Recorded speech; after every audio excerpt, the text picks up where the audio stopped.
আলুটা আমি সিদ্ধ করে ছোট ছোট পিস করে কেটে নিয়েছি। এরপর আমি আলু ক্যাপসিকাম পেঁয়াজ দিয়ে একটা সুন্দর একটা ভুনা একটা ভাজা ভাজা রেসিপি করব। দেখুন কিভাবে বানাচ্ছি। কড়াই চাপিয়ে দিয়েছি।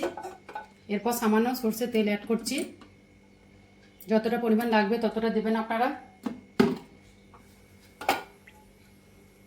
তেল গরম হয়ে গেছে। এরপর সামান্য 1 চামচ জিরে দিয়ে দিলাম।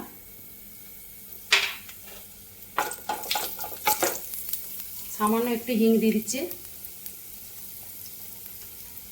কারি পাতা অ্যাড করছি, কয়েকটা কারি পাতা অ্যাড করে দিলাম। সামান্য একটু নাড়ি চাড়িয়ে এরপর আমি পেঁয়াজ অ্যাড করে দিচ্ছি। দুটো ছোট ছোট পেঁয়াজ কেটেছি, পেঁয়াজ অ্যাড করে দিলাম।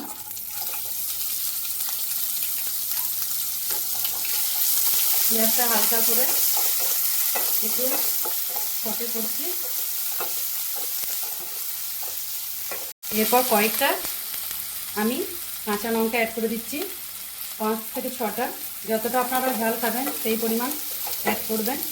আর একটা আমি ক্যাপসিকাম টুকরো টুকরো করে কেটে নিয়েছি, এটাও অ্যাড করে দিচ্ছি। ভালোভাবে একটু সামান্য একটু ভাজা ভাজা করব। তারপর আমি সব কিছু অ্যাড করবো আস্তে আস্তে একটা একটা করে। হালকা একটু টমেটো কেটে ছোটো ছোটো টুকরো করে নিচ্ছি, এটাও দিয়ে দিচ্ছি। ভালোভাবে মারিয়ে এরপর মশলা অ্যাড করে দেবো আমি।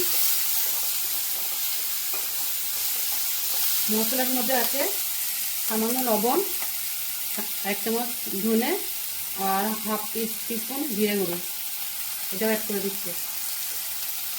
লবণ যদি লাগে পরে পরবর্তীকালে একটু অ্যাড করে দেবো যদি লাগে। আর এটাও সামান্য পরিমাণ 1 টিস্পুন চাট মশলা আর 1 টিস্পুন আমচুর অ্যাড করে দিচ্ছি। ভালোভাবে মিক্স করে নিচ্ছি, হালকা নাড়িয়ে এরপর আলুটা আমি অ্যাড করে দেবো।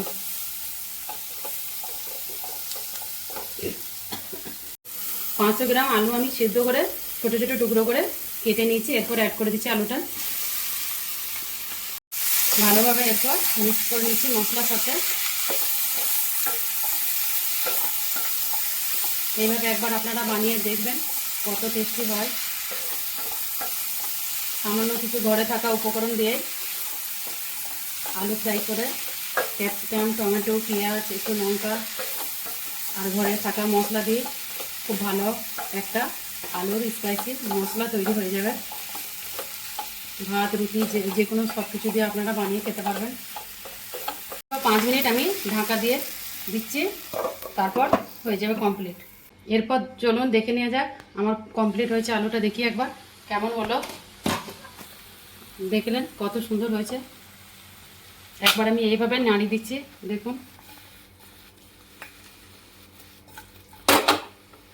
এরপর আমি ধনে পাতা অ্যাড করে দিচ্ছি, ভালোভাবে মিক্স করে নেব হালকা করে, যাতে আলুগুলো না যেন ভাঙে।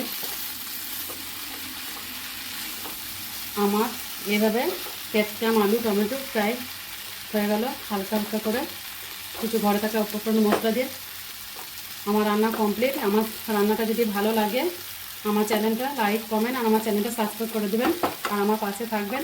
আপনারা সবাই ভালো থাকবেন। এখানে আমি ভিডিওটা শেষ করে দিচ্ছি।